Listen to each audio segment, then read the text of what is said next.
The evening sky was painted in shades of fading orange and deepening blue, the last traces of sunlight slipping behind the tall buildings that loomed over the narrow street.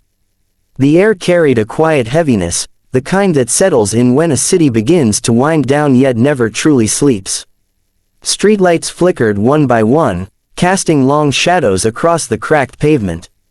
A female police officer walked steadily along the sidewalk, her boots making a firm, rhythmic sound against the ground. She was alert but calm, scanning her surroundings with practiced eyes.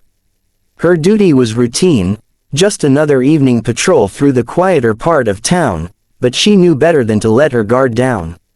Even the stillest corners could hide trouble. Her radio crackled faintly at her side, the occasional voice of another officer breaking the silence.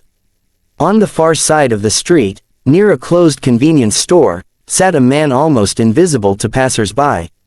He was hunched over, his body wrapped in an old, torn blanket that did little to protect him from the creeping night chill. His beard was long and unkempt, his clothes layered but worn thin, patched together with scraps of fabric. His shoes had holes in them, and his skin was marked by years of hardship. He was one of the many forgotten faces of the city, the kind that people usually hurried past without a second glance. But he was not asleep. His eyes, weary yet sharp, moved restlessly, observing everything with the quiet watchfulness of someone who had learned to survive on the streets. The officer's steady footsteps caught his attention. For a moment, he studied her, the confident way she walked, the badge on her chest, the faint reflection of her flashlight against her belt. To him, she seemed like someone who belonged in another world entirely, one of authority and order, while he existed in the margins, unseen and unheard. The street was unusually empty, except for the soft hum of a distant car engine and the faint rustle of trash stirred by the wind. The officer's presence gave the place a sense of structure, but the silence carried something else, a quiet tension, as if the night was holding its breath. The homeless man shifted slightly, pulling his blanket tighter around him, but his gaze remained fixed on the street around them, scanning in a way that was almost instinctive. As the officer walked past him, she gave him a quick, polite glance, not judgmental, not dismissive, just acknowledging his presence. It was rare for anyone to do even that. For a moment, the two shared a silent recognition, two lives crossing briefly in the dim light of the street. She moved on, continuing her patrol, while he sat back against the cold wall, his ears tuned to the faint sounds echoing through the alleyways.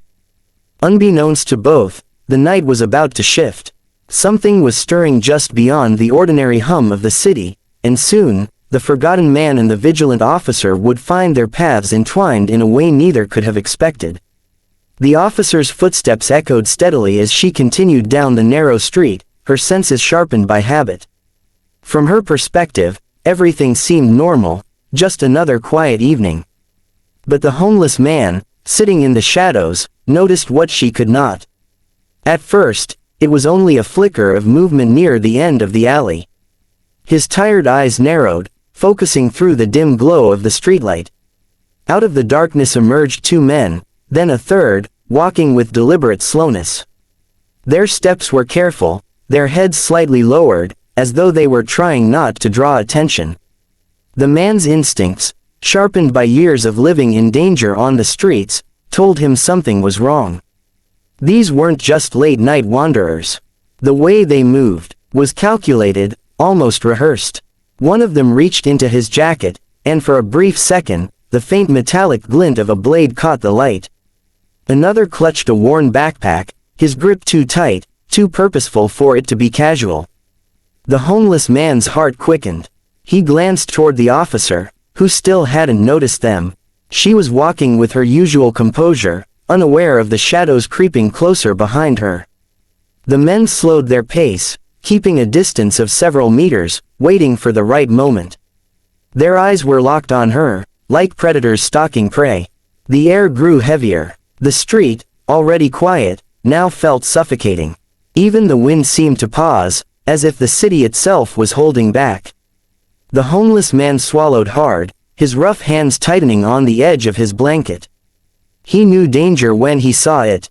He had seen men like this before, desperate, reckless, and willing to harm without hesitation. And now, they were closing in on her. The homeless man's breathing grew shallow as he watched the three figures draw nearer. Every instinct in his body screamed that danger was seconds away.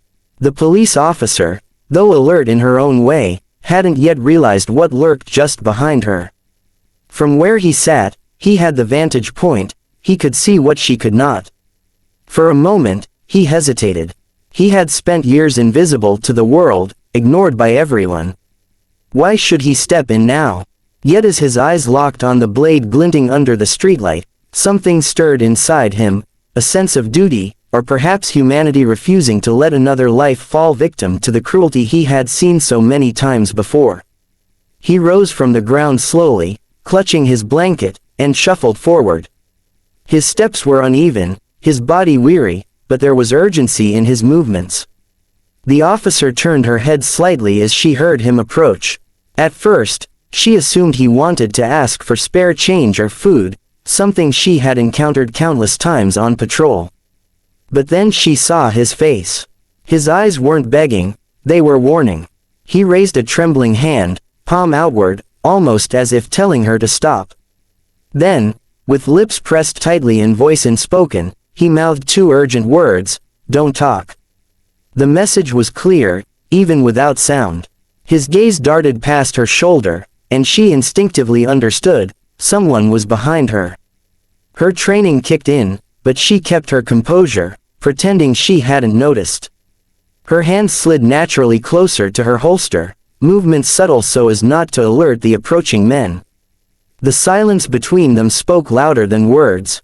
In that instant, the officer trusted him, a man society had long forgotten. The officer's pulse quickened, but her face remained calm, almost unreadable.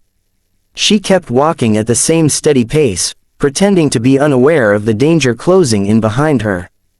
The homeless man's silent warning echoed in her mind, "Don't talk."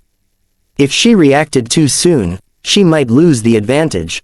The sound of footsteps grew louder, closer, deliberate. She could hear the faint scrape of a shoe against the pavement, the subtle swish of a jacket brushing the air.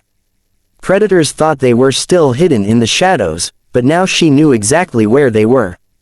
Her fingers brushed lightly against the grip of her gun, concealed at her hip.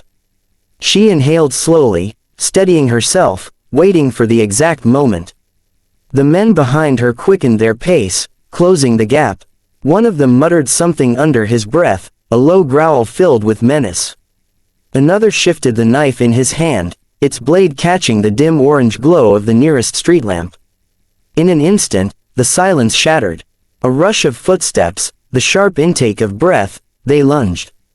But before they could strike, the officer pivoted sharply on her heel, her training taking over in one fluid motion. Her gun was drawn, steady, her voice firm and commanding as it cut through the night. "Police, drop it." The men froze, caught off guard by her sudden turn.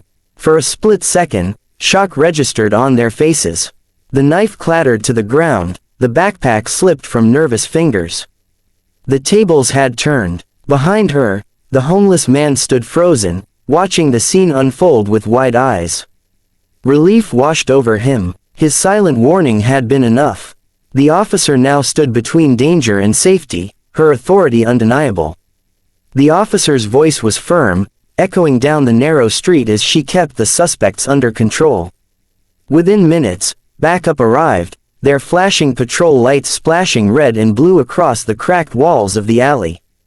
The attackers were cuffed, searched, and led away, their plans crushed before they could even begin. The street, which moments ago carried the weight of danger, was suddenly filled with the hum of police radios and the steady presence of order. As the commotion settled, the female officer lowered her weapon and let out a slow breath. Her eyes instinctively searched for the man who had warned her. He hadn't moved far. He stood a little awkwardly, clutching his blanket to his chest, as if unsure whether to stay or retreat into the shadows. For years, the world had overlooked him. Now, for the first time in a long while, he had been seen. She walked over to him, her boots crunching lightly against the pavement. You saved my life tonight, she said softly, her voice carrying both gratitude and respect. The homeless man lowered his gaze, almost embarrassed by her words. I couldn't let them hurt you, he muttered, his voice rough from years of silence and hardship. The officer smiled, a genuine warmth spreading across her face. Most people would have looked away. You didn't. That makes you braver than you think. For the first time in years, he allowed himself a faint smile. Sometimes, he whispered, even the forgotten ones on the street can be angels. The officer nodded, her eyes glistening with emotion. In that moment, they weren't just a cop and a homeless man. They were two human beings bound by courage, timing, and a single act of silent trust.